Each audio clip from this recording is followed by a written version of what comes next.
The Comfort Crisis by Michael Eastern.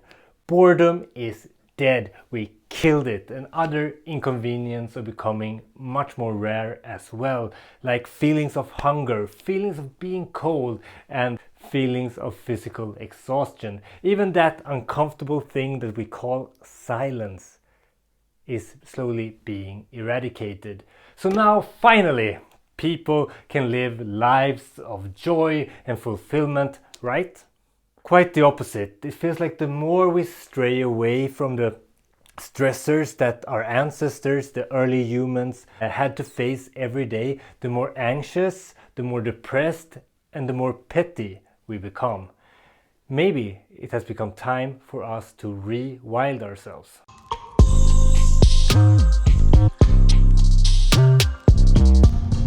Hi and welcome to the Book Lab. I'm Björn, and this is the place where we bring you the best book recommendations when it comes to philosophy, psychology, human nature and human potential. And today we're talking about The Comfort Crisis by Michael Eastern.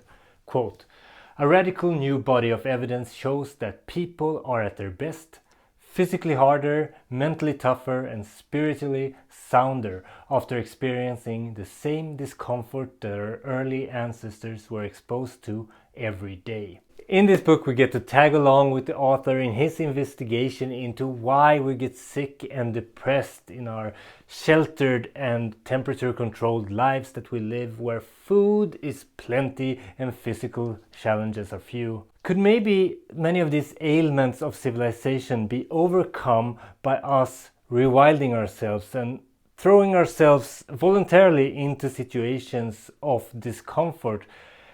In this book, The Comfort Crisis, the author, he meets up with both scientists and practitioners that say, that this might actually be the case.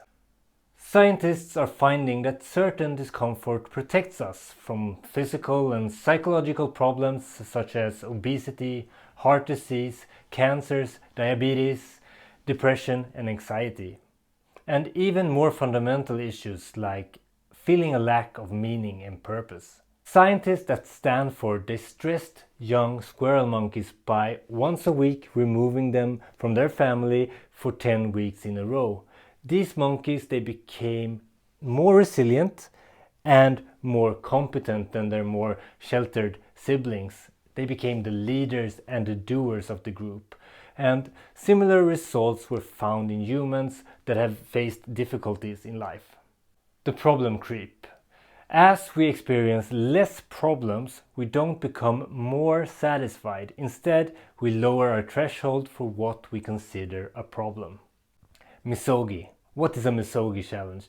A Misogi challenge is when you challenge yourself physically and mentally.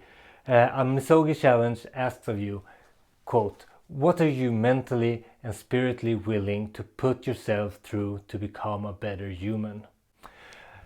The benchmark for a good Misogi challenge is that you only have 50% chance of succeeding.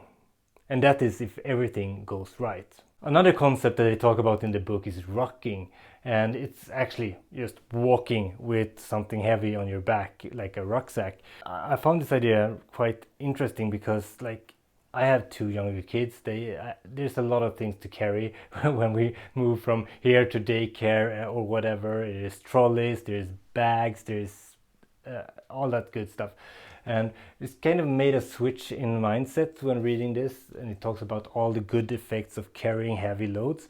So I'm kind of enjoying carrying that because I know of all the benefits it does. Books like this one comes with a lot of practical tips that you could actually implement in your own life. And what's the point of reading all these books if we don't take action? Here's a few examples of adjustments that I've done to my lifestyle based on what I've learned from this book. So the first idea that I implemented from this, and is also inspired by the book Lifespan by David A. Sinclair, and it's a 24-hour fast that I do once a month. It has some health benefits according to new research, but also for myself to get used to feelings of hunger. And the second update that I've done to my life is that I've stepped up my training routine. I introduced some planned discomfort into my running. I try to run up in ski slopes now and then. And last but not least, I still don't know what to do for it, but I have scheduled my first Misogi for later.